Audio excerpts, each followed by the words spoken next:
Hello my dear friends and viewers, வணக்கம். Welcome to Varshan fashion. இன்றைக்கி பார்த்தீங்கன்னா வீட்டிலே இருக்கிற திங்ஸை வச்சு ஒரு சூப்பரான homemade cake, birthday cake recipe தான் நம்ம பார்க்க போகிறோம். 2 விதமான கேக் நாங்கள் இன்றைக்கி பண்ணியிருக்கிறோம். அதாவது எங்கள் அண்ணனுக்கு இன்றைக்கி பர்த்டே. ஸோ நானும் என்னோடய அண்ணனோட ஒய்ஃபும் சேர்ந்து வீட்டிலையே கேக் ப்ரிப்பேர் பண்ணி சிம்பிளாக செலிப்ரேட் பண்ணலாம் அப்படின்னு சொல்லி முடிவு பண்ணிட்டு தான் இன்றைக்கி 2 விதமான கேக் நாங்கள் எடுத்திருந்தோம். 2 கேக்குமே பார்த்திங்கன்னா ரொம்பவே சூப்பரான டேஸ்ட்டில் நல்லா வந்துருந்துச்சு. பட் நாங்கள் பண்ண சின்ன சொதப்பல் என்னென்னா, ஃபஸ்ட்டு ஒரு கேக் பண்ணோம் பிஸ்கெட்ஸை வச்சு. அந்த கேக் பார்த்திங்கன்னா டேஸ்ட் ரொம்ப நல்லா வந்துருந்துச்சு. பட் ஷேப் எங்களுக்கு கிடைக்கவே இல்லை. நாங்கள் பண்ண தப்பு வந்துட்டு என்னன்றதை நான் ரெசிபி செய்யும்போது உங்களுக்கு வீடியோவை ஸ்கிப் பண்ணாமல் பாருங்கள், அதில் நான் சொல்லியிருக்கிறேன். ஸோ ஃபஸ்ட்டு ஒரு கேக்கில் நாங்கள் பண்ண தப்பு செகண்ட் கேக்கில் நாங்கள் சரி பண்ணோம் என்னன்றதையும் நான் சொல்கிறேன் உங்களுக்கு. ஓகே, ஃபஸ்ட்டு பண்ண கேக்கில் பார்த்திங்கன்னா ஷேப் எங்களுக்கு கரெக்டாக கிடைக்கல. சைடு கொஞ்சம் ஓவர் குக் ஆகி ஷேப்பே எங்களுக்கு வராமல் போயிடுச்சு. அதை நாங்கள் எப்படி சரி பண்ணோன்றதை வீடியோவை ஸ்கிப் பண்ணாமல் ஃபுல்லாக பாருங்கள். நீங்கள் இப்போ இங்கே ஒரு கேக் பார்க்குறீங்க இல்லையா, இதுதான் நாங்கள் சொதப்பின கேக்கு. பட் டேஸ்ட் வந்துட்டு ரொம்பவே சூப்பராக வந்துச்சு. ஷேப் மட்டும் எங்களுக்கு கொஞ்சம் சொதப்பிடுச்சு. சைடு மட்டும் ஓவர் குக் ஆகி எங்களுக்கு ஷேப்பு கிடைக்காம போயிடுச்சு. சென்டராக இருக்கிற பீஸை மட்டும் தனியாக எடுத்து ஒரு பவுலில் வச்சு இந்த மாதிரி மோல்ட் பண்ணி வச்சாச்சு. ஓகே, ரெசிபி பார்க்கலாம்.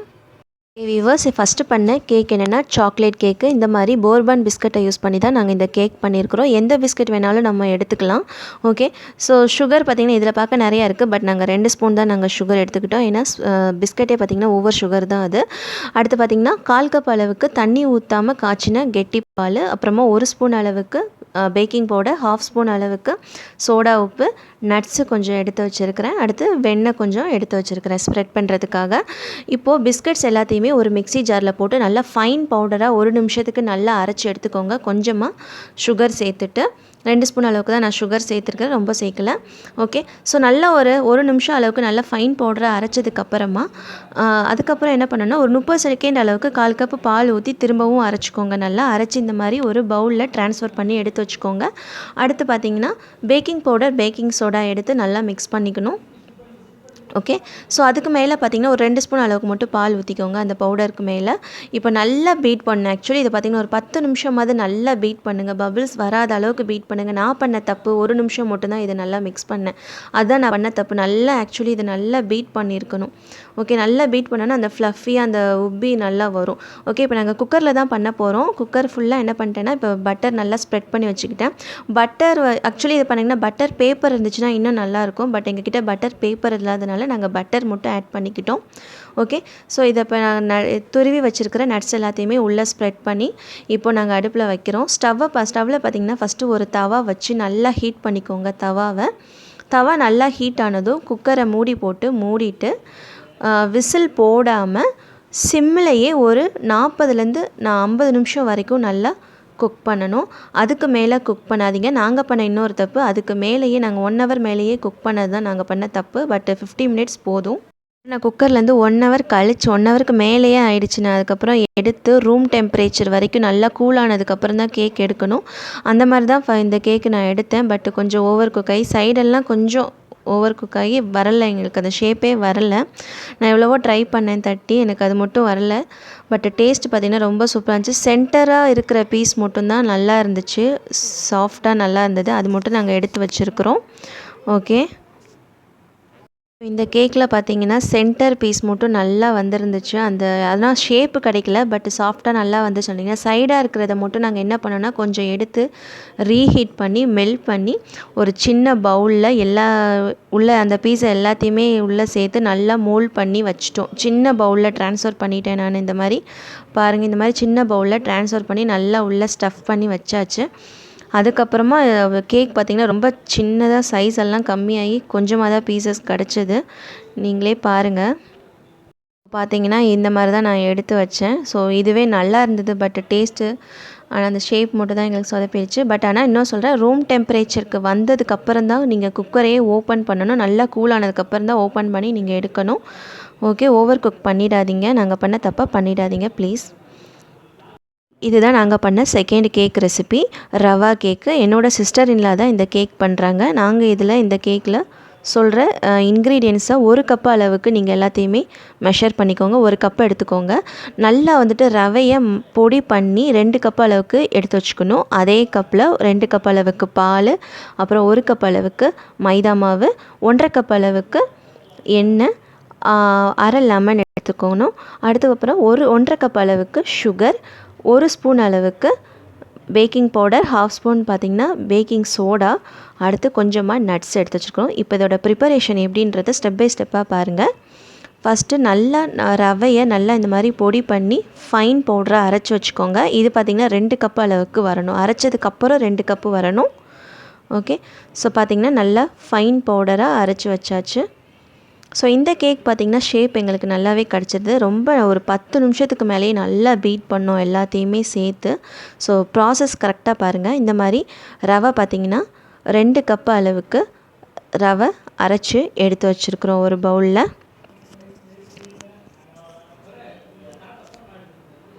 ஓகே, ஸோ எடுத்து கரெக்டாக அந்த கப்பே நீங்கள் எல்லா மெஷர்மெண்ட்டையும் அளந்துக்கோங்க, எல்லா இன்க்ரீடியன்ஸையும். ஓகே, இதே கப்பு தான் நாங்கள் எல்லாத்துலேயுமே எடுத்திருக்கோம். அடுத்து பார்த்திங்கன்னா அதே கப்பில் 2 கப் அளவுக்கு பாலில் ஒரு 1.5 கப் அளவு பால் ஃபஸ்ட்டு சேர்த்துக்கோங்க. ஒரு 1/4 கப்பு தனியாக எடுத்து வச்சுக்கோங்க. எல்லாமே தண்ணி சேர்க்காத கெட்டி பால் தான். ஓகே, ஸோ நல்லா கொஞ்சம் நல்லா அப்படியே நல்லா பீட் பண்ணிகிட்டே வாங்க, நல்லா மிக்ஸ் பண்ணிகிட்டே வாங்க. ஓகே, ஸோ ஃபஸ்ட்டு இதை மிக்ஸ் பண்ணி ஒரு 10 நிமிஷமாவது அதை தண்ணியை ஒரு 20 நிமிஷமாவது மூடி போட்டு ஊற வச்சுடுங்க. அடுத்து ஒரு கப் அளவுக்கு மைதா மாவு எடுத்து நல்லா சலிச்சிட்டு அதுலேயே பேக்கிங் பவுடர், பேக்கிங் சோடா ரெண்டையுமே போட்டு நல்லா சலிச்சுக்கோங்க. இந்த மாதிரி ஃபில்டர் பண்ணி எடுத்துக்கணும். நல்லா சலிச்சு எடுத்துக்கோங்க.